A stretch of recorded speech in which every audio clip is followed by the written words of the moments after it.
Last class में बेटा हम पढ़ रहे थे बॉइलिंग पॉइंट के बारे में, लेकिन उससे पहले हमने प्रॉपर्टीज ऑफ मैटर की थी। उसके अंदर अमाउंट के बारे में हमने छोड़ दिया था।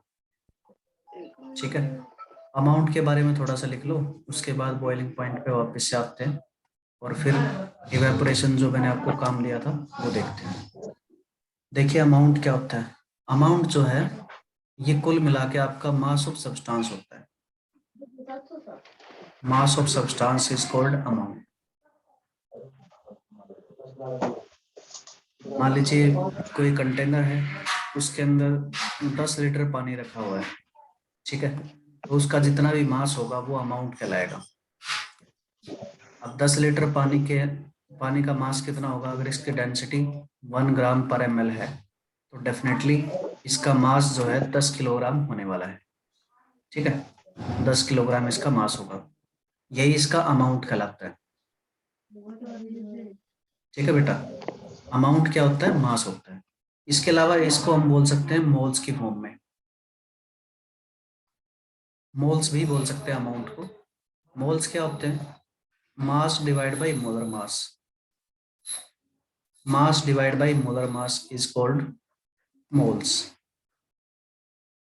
अब ये मोल्स क्या होते हैं? ये हम जो है गुड आपके, मॉर्निंग सर। हाँ बेटा गुड मॉर्निंग। ये मोल्स क्या होते हैं?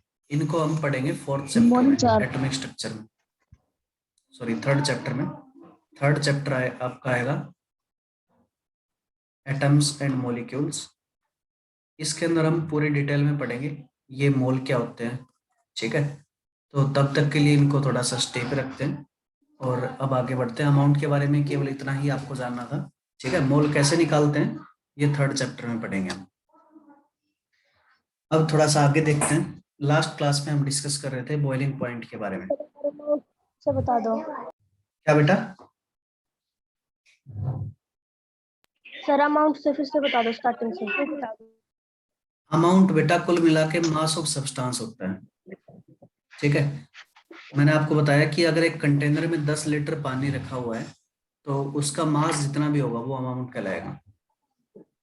अब 10 लीटर पानी है तो उसकी डेंसिटी 1 ग्राम पर ml होती है, तो उसका मास कितना हो जाएगा? 10 किलोग्राम हो जाएगा। ठीक है, तो ये अमाउंट कहलाता है कुल मिला के। तो किसी भी चीज की, किसी भी मैटर की आप जो है बहुत सारी प्रॉपर्टी बताते हैं, वॉल्यूम, प्रेशर, टेम्परेचर। ठीक है, और उन प्रॉपर्टीज में से एक प्रॉपर्टी आपकी अमाउंट भी होती है। तो अमाउंट का अल्टीमेट मतलब आप समझ सकते हो मास। कट क्या आ रही है? बेटा इधर से तो ठीक जा रही है, बाकी बच्चों को भी दिक्कत आ रही है होता है क्या बेटा? सर, मोल। हम मोल को हम डिस्कस करेंगे थर्ड चैप्टर में। अभी मोल लिख लो, क्या होता है? Mass divide by molar mass. ये आपके मोल होते हैं। ठीक है, एग्जाम्पल के तौर पे, एग्जाम्पल के तौर पे लिख लो, ये जो 10 किलोग्राम आपने मास लिया है इसके अंदर वाटर के मोल कितने होंगे? अगर ये आप निकालना चाहो तो 10 किलोग्राम को पहले सबसे पहले ग्राम में कन्वर्ट कर ले। ग्राम में कन्वर्ट करोगे तो 10 गुणा 10 की पावर 3। 10 की पावर 3 आप लिख सकते हो 10 किलोग्राम को, 10 की पावर 3 ग्राम। ठीक है, और वाटर का मोलर मास होता है 18 ग्राम। 18 ग्राम। ठीक है, तो ये कैसे निकालते सर, हैं? 10 की पावर 4 ग्राम होगा, 10 की पावर 3 तो करेंगे तब, और एक 10 केजी का। हाँ ठीक है भाई, बिल्कुल ठीक है। 10 गुणा 10 की पावर 3। अब ठीक है, ये 10 किलोग्राम हो जाएगा। अब इसको डिवाइड कर देंगे 18 से, तो कुल मिला के इतने मोल आ जाते हैं आपको, 10 की पावर 4 डिवाइड बाई 18। ठीक है, तो ये कैसे निकालते हैं? तो ये कैसे निकालते हैं ये हम डिस्कस करेंगे थर्ड चैप्टर में। अभी के लिए इसको स्टे पे रख दो, होल्ड पे रख दो। अभी हम बात करते हैं बॉइलिंग पॉइंट के बारे में। बॉइलिंग पॉइंट की मैंने डेफिनेशन आपको लिखवाई थी। बॉइलिंग पॉइंट को हम दो तरह से डिफाइन कर सकते हैं। सबसे पहला तरीका था एक constant temperature at which liquid substance starts converting to gaseous substance. ये मैंने आपको लिखवाया था। जब लिक्विड स्टार्ट करता है गैस सब्सटेंस में कन्वर्ट होना, ऐसा टेम्परेचर जहाँ पे ये प्रोसेस होता है उसको हम बोलते हैं बॉइलिंग पॉइंट। दूसरा मैंने आपको लिखवाया था एक constant temperature at which, a constant temperature at which vapor pressure of a substance becomes equal to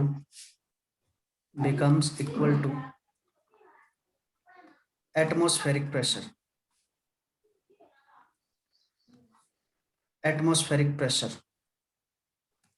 ये आपका बॉइलिंग पॉइंट कहलाता है बेटा, ठीक है। बॉइलिंग पॉइंट एक ऐसा टेम्परेचर है जहां पे वेपर प्रेशर किसी भी सब्सटेंस का इक्वल हो जाता है एटमॉस्फेरिक प्रेशर के बराबर। इसका मतलब समझते हैं। इसका मतलब समझने के लिए आपको वेपर प्रेशर के बारे में जानना पड़ेगा, ठीक है। तो वेपर प्रेशर के बारे में डिस्कस करेंगे अभी थोड़ी देर में। इसके साथ साथ मैंने आपको ये भी बताया था कि बॉइलिंग पॉइंट के ऊपर आपके लिक्विड और गैस दोनों चीजें एक साथ एग्जिस्ट करते हैं, ठीक है। मैंने आपको बताया था अगर बॉइलिंग पॉइंट पे मान लीजिए वाटर के बारे में बात कर रहे हैं तो वाटर का बॉइलिंग पॉइंट 100 डिग्री सेल्सियस है। अगर आपसे कोई पूछे कि बताओ 100 डिग्री सेल्सियस पे वाटर की कौन सी स्टेट एग्जिस्ट करेगी, तो मैंने आपको बताया था बॉइलिंग पॉइंट के ऊपर लिक्विड एंड गैस ये दोनों स्टेट एग्जिस्ट करती है, ठीक है। इसी तरह से फ्रीजिंग पॉइंट या मेल्टिंग पॉइंट के ऊपर 0 डिग्री सेल्सियस है वाटर का, तो इसके ऊपर सॉलिड और लिक्विड दोनों स्टेट एग्जिस्ट करती है, ठीक है। तो कुल मिला के बॉइलिंग पॉइंट पे आपको लिक्विड और गैस मिलने वाले हैं, ठीक है बेटा। अब देखिए क्वेश्चन ये आता है कि अगर आपको केवल गैस चाहिए तो क्या करना पड़ेगा, अगर केवल आपको लिक्विड चाहिए तो क्या करना पड़ेगा।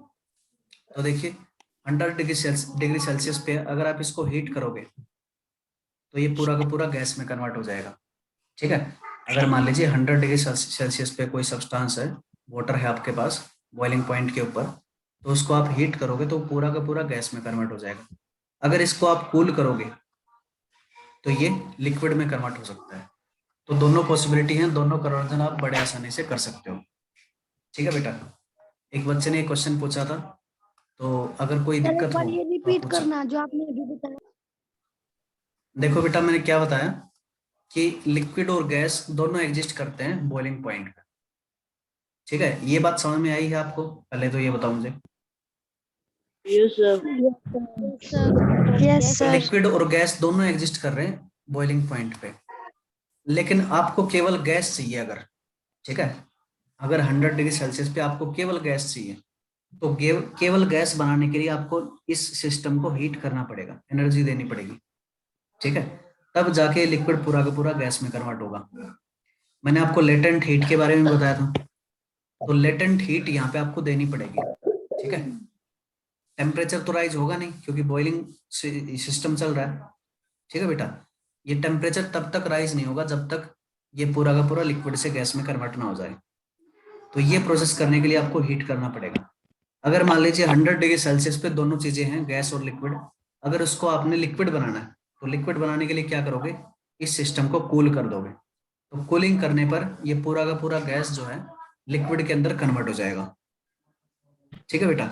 इसी तरह से मैंने मेल्टिंग पॉइंट के ऊपर आपको बताया था, मेल्टिंग पॉइंट पे सॉलिड और लिक्विड दोनों एग्जिस्ट करते हैं, ठीक है।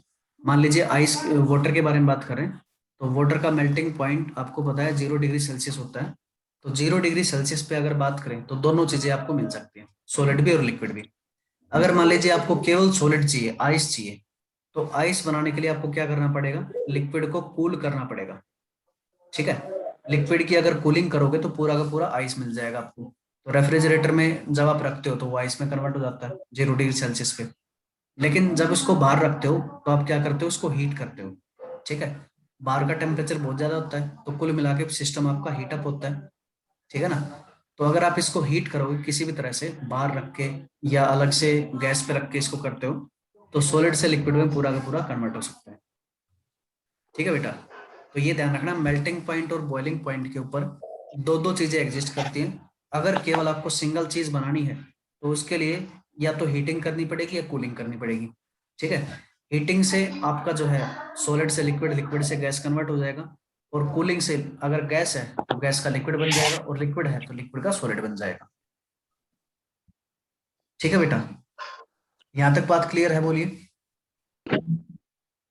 Yes sir. Yes sir. Yes Yes, sir. sir. अब Yes, आगे बढ़ते sir. हैं बेटा। हाँ बेटा, सर जैसे हमने 100 डिग्री सेल्सियस तक टेम्परेचर इंक्रीज किया तो वहां पे भी तो 2 स्टेज है, लिक्विड और गैस। बेटा 0 से 100 डिग्री सेल्सियस पे केवल आपका लिक्विड रहेगा। वाटर की अगर बात कर रहे हैं तो केवल लिक्विड रहेगा, और 100 के बाद वो गैसीय स्टेट में कन्वर्ट होना शुरू करेगा। ठीक है, उससे पहले गैस का तो कोई मतलब है ही नहीं। ठीक है, 100 डिग्री सेल्सियस पे बॉइलिंग करना स्टार्ट करता है लिक्विड। तो बॉइलिंग करेगा तभी तो गैस बनेगा, उससे पहले गैस नहीं बनेगा। ठीक है बेटा, अब देखिए वेपर प्रेशर के बारे में समझना है हमें मेनली। ये बॉइलिंग पॉइंट की बात जो है ये काफी लंबे डिस्कशन में चलेगी। ठीक है, अभी हमें कुछ और डिटेल में बातें जाननी है। तो वेपर प्रेशर के बारे में समझने से पहले हमें इवेपोरेशन के बारे में समझना पड़ेगा। तो सबसे पहले लिखिए इवेपोरेशन क्या होता है।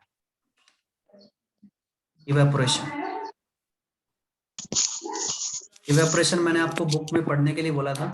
ठीक है, वैसे मैं आपको बता देता हूँ क्या होता है। सिंपली ऑब्जर्वेशन ये है कि मान लीजिए एक ओपन कंटेनर के अंदर, ओपन का मतलब होता है जो खुला हो।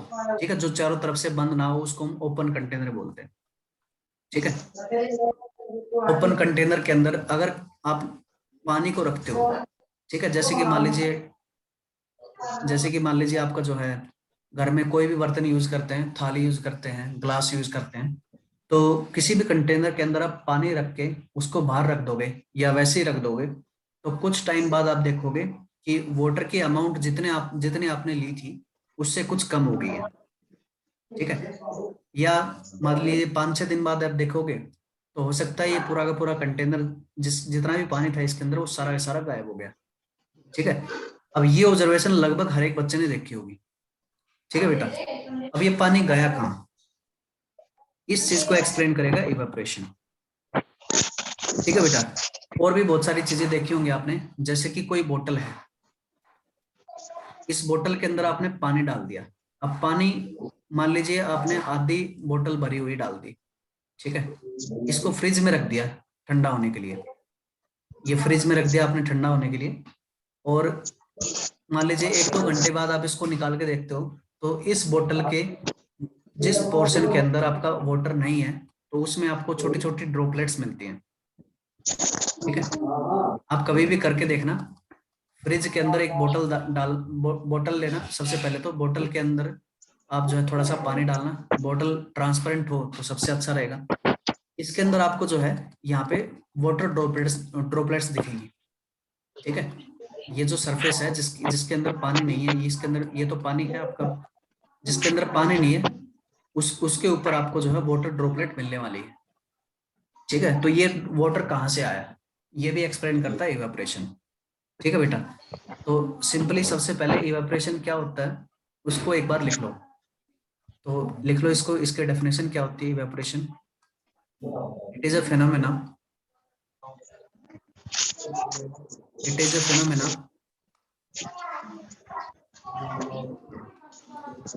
of change of it is a phenomena of change of liquid into its vapor liquid into its vapor liquid into its vapor at any temperature at any temperature at any temperature below its boiling point below its boiling sir इस point। Lecture video आपके channel पे available हो जाएगी ना? हाँ बेटा, video मिलेगी बिल्कुल। Okay sir. Phenomena of change of liquid into its vapor at any temperature below its boiling point and without the external source of and without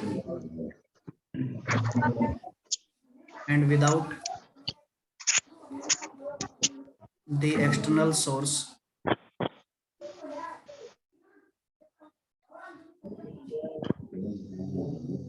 एक मिनट रुको बेटा, शोर मचा रहे हैं।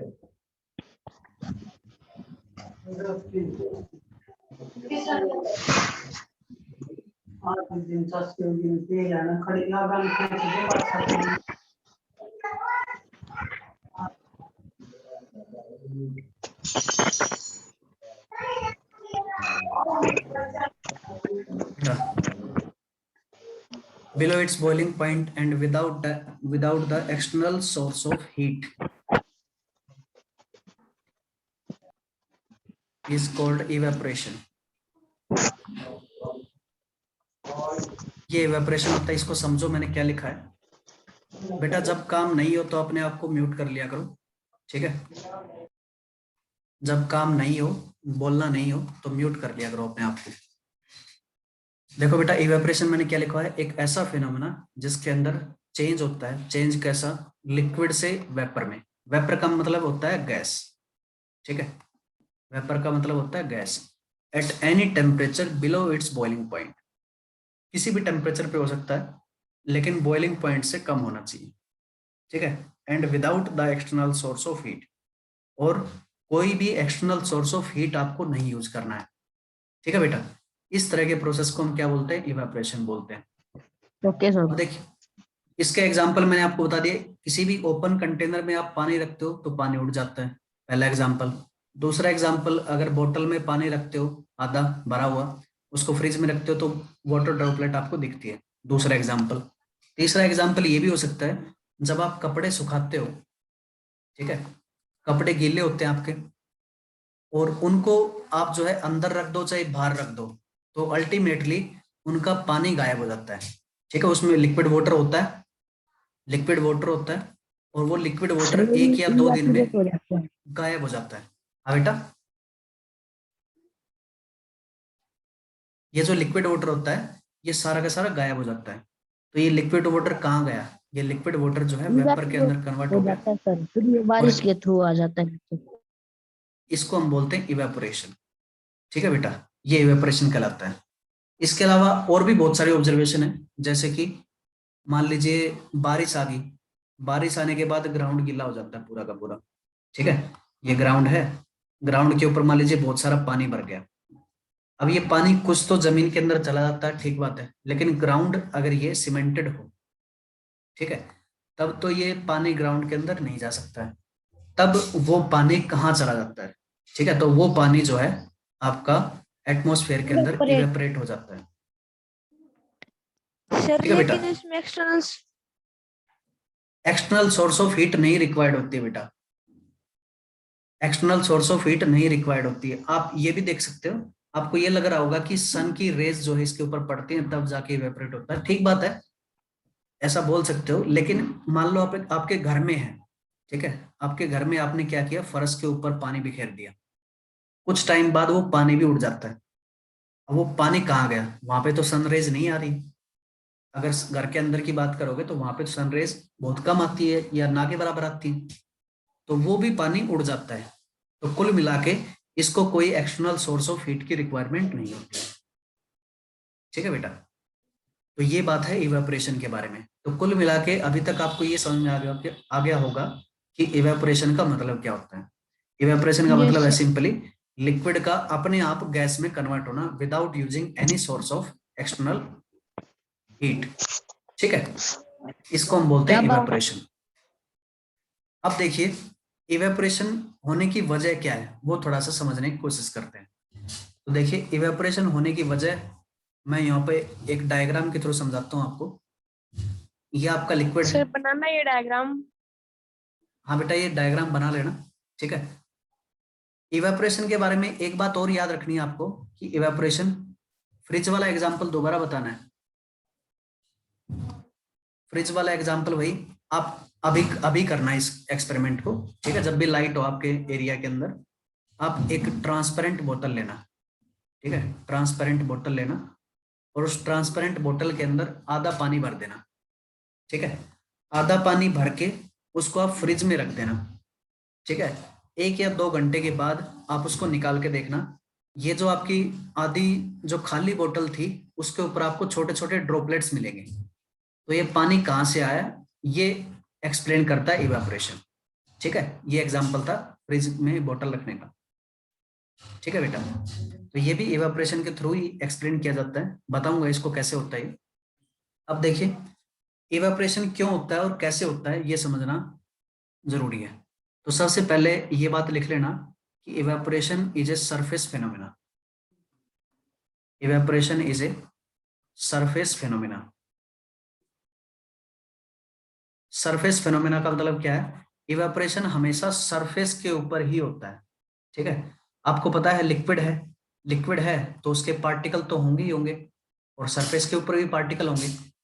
ठीक है, अब देखिए इवेपोरेशन जब भी होता है तो ये सरफेस वाले पार्टिकल्स अपने आप को बाहर धकेल देते हैं।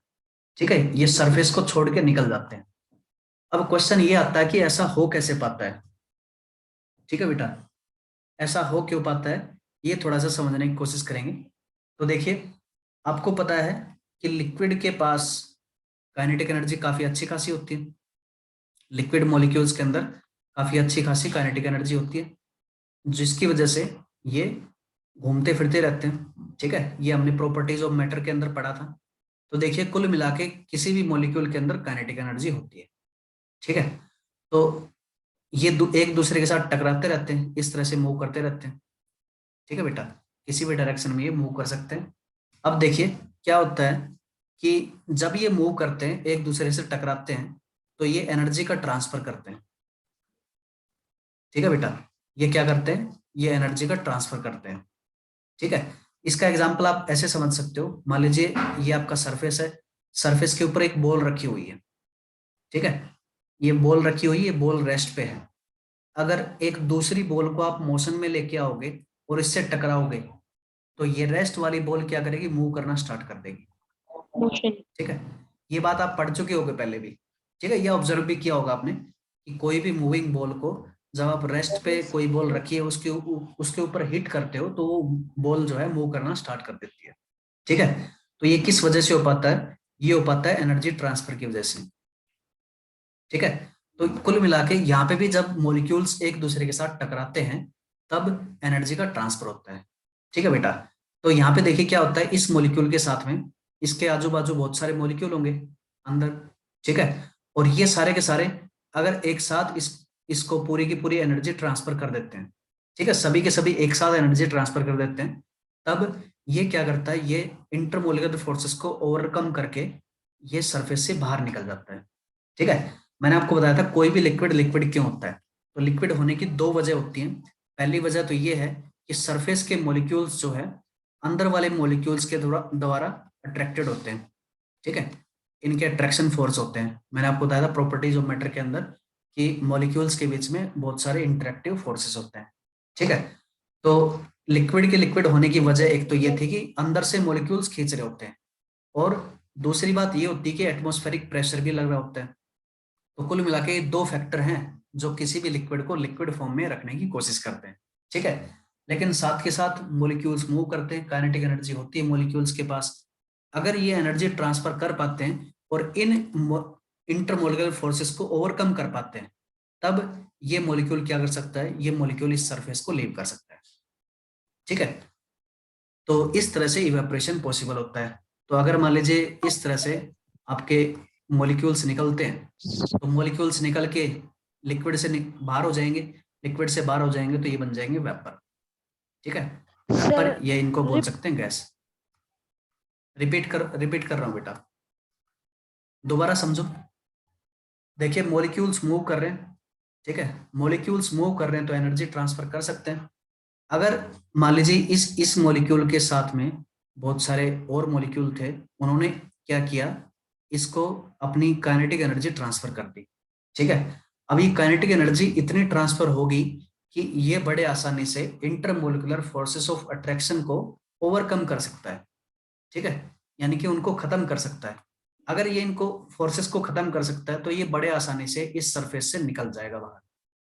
ठीक है, सो ऐसा भी आप जो है समझ सकते हैं। मान लीजिए एक आपका फ्रेंड है, ठीक है, इस फ्रेंड के मान लीजिए ये हाथ है और ये पैर है। ठीक है, तो इस फ्रेंड को आपने पकड़ा हुआ है इस तरह से, ये आप हो सभी। ठीक है बेटा, अब देखिए जब तक इसको जकड़े रखोगे तब तक तो ये आपका जो है साथ रहेगा, ठीक है। लेकिन मान लीजिए आप क्या करो, आप मूव करना स्टार्ट कर दो, वाइब्रेट करना स्टार्ट कर दो, आगे पीछे होना स्टार्ट कर दो, ठीक है। तो जब आप आगे पीछे मूव करोगे, वाइब्रेट करोगे अपने आप को, ठीक है, तब हो सकता है कि आपकी ग्रिप जो है आपके दोस्त के हाथ से ये कम हो जाए और बड़े आसानी से ये आपका दोस्त अपने आपकी ग्रिप से बाहर निकल जाए, ठीक है, ऐसा हो सकता है। या ऐसा मानो कि कबड्डी का खेल चल रहा है, ठीक है, कबड्डी चल रही है और कबड्डी में एक रेडर आता है, ठीक है। रेडर को बहुत सारे जो है कैचर्स ने पकड़ लिया, ये बहुत सारे कैचर हैं, इन कैचर्स ने क्या किया, इस रेडर को पकड़ लिया अच्छे से, किसी ने हाथ पकड़ लिया, किसी ने टांग पकड़ ली, ठीक है। अब किसी तरह से ये रेडर क्या करता है, ये रेडर अपने आप को वाइब्रेट करता है या थोड़ा सा पुश करने की कोशिश करता है और पुश करके ये लाइन से क्रॉस कर जाता है, ठीक है। इसकी वजह क्या क्या हो सकती है, इसकी वजह ये हो सकती है कि ये जो आपके कैचर थे ये थोड़े से हल्के रह गए होंगे, ठीक है। ऐसा भी हो सकता है कि इन्होंने इनको इस रेडर को मोमेंटम प्रोवाइड करवा दिया, एनर्जी प्रोवाइड करवा दी, ठीक है। मान लीजिए किसी वजह से जब ये पकड़ने गए, भाग के पकड़ने गए, तब इस रेडर को जो है इन्होंने अपनी एनर्जी ट्रांसफर कर दी किसी तरह से, ठीक है।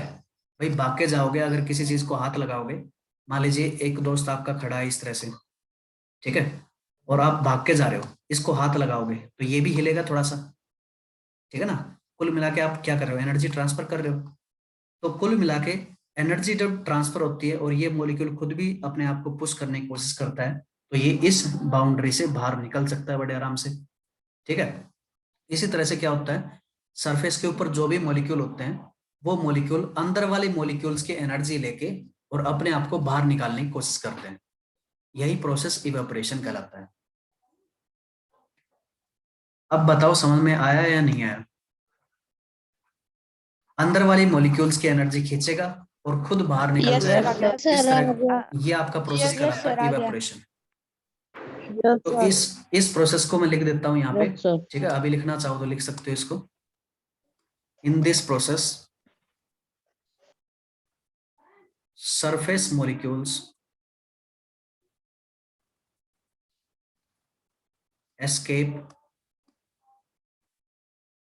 escape the surface by gaining the energy of inner molecules।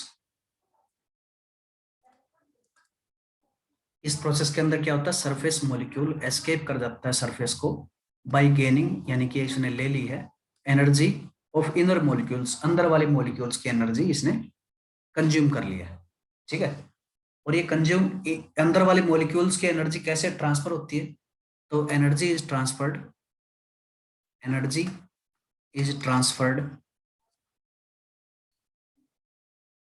By the collisions of molecule.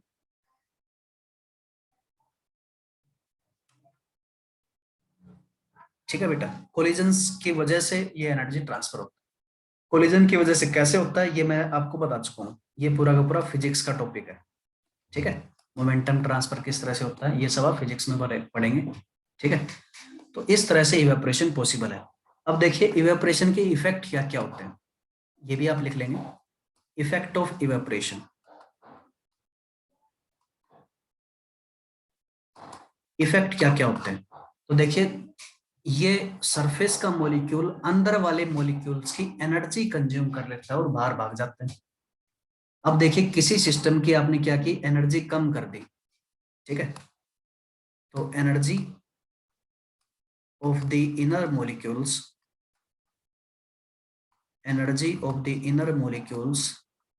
Decrease, अंदर वाले मॉलिक्यूल्स की आपने एनर्जी कम कर दी। इसका मतलब क्या है, it implies that temperature decreases. इसका मतलब क्या है, इसका मतलब ये है कि टेम्परेचर आपने क्या कर दिया, कम कर दिया। ये ध्यान रखना, एनर्जी किसी भी सब्सटेंस की डायरेक्टली प्रोपोर्शनल होती है टेम्परेचर के, ठीक है। Energy is always directly proportional to temperature. ठीक है बेटा, जितना ज्यादा टेम्परेचर होगा उतनी ज्यादा एनर्जी होगी, जितना कम टेम्परेचर होगा उतनी ही कम एनर्जी होगी। तो ये इफेक्ट ऑफ इवेपोरेशन है। जब भी कहीं से इवेपोरेशन होगा तो वहां पे टेम्परेचर की कमी आएगी। ठीक है, सिस्टम आपका ठंडा हो जाएगा। Decrease, it implies that temperature decreases. ठीक है, energy of the inner molecules decrease, it implies that temperature decreases. ये इफेक्ट ऑफ इवेपोरेशन है। सर एक बार तो इफेक्ट ऑफ इवेपोरेशन का मतलब है इवेपोरेशन की वजह से क्या इफेक्ट प्रोड्यूस होते हैं यहाँ पे। तो energy of inner molecules decrease, अंदर वाले मॉलिक्यूल्स की एनर्जी डिक्रीज हुई, इसकी वजह से क्या होगा, टेम्परेचर डिक्रीज हो जाएगा, टेम्परेचर कम हो जाएगा। ठीक है, तो आप लिख सकते हैं इसके अंदर इवेपोरेशन कॉजेज कूलिंग इफेक्ट। जहां पे भी इवेपोरेशन होगा वहां पे कूलिंग इफेक्ट आपको देखने को मिलेगा। ठीक है, जहां भी इवेपोरेशन होगा वहां पे आपको कूलिंग इफेक्ट देखने को मिलने वाला है। इसके एग्जाम्पल मैं आपको देता हूं, बहुत ही ज्यादा आप रिलेट कर पाओगे। सबसे पहला एग्जाम्पल है, हाँ बेटा आवाज सभी को सुनाई दे रही है अच्छे से? Yes sir. Yes sir. Yes sir. बेटा जिसको नहीं सुनाई दे रही है वो एक बार चेक कर ले अपना system.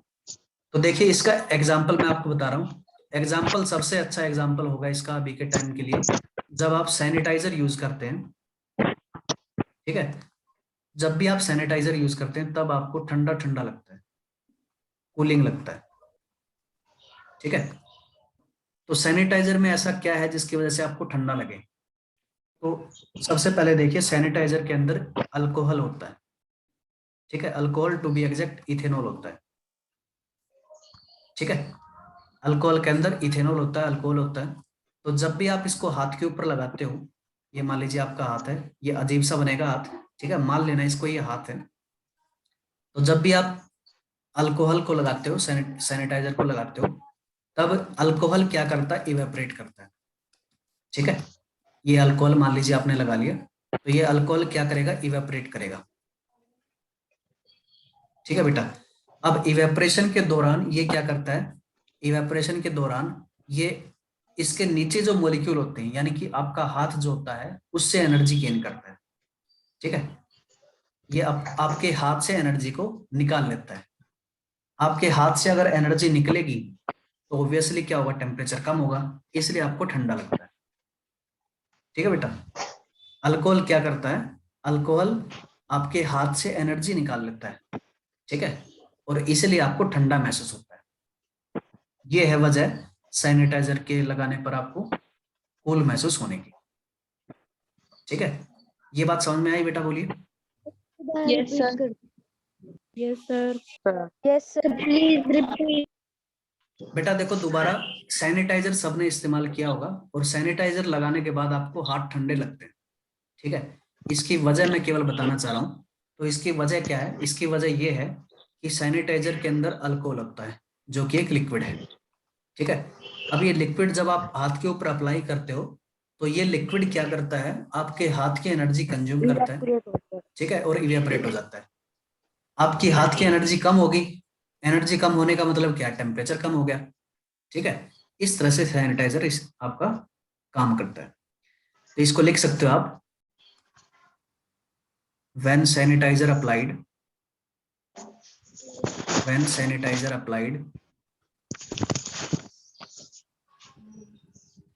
it extracts energy from our hand। ये आपके हाथ से जो है एनर्जी को निकाल लेता है। ठीक है, ड्यू टू विच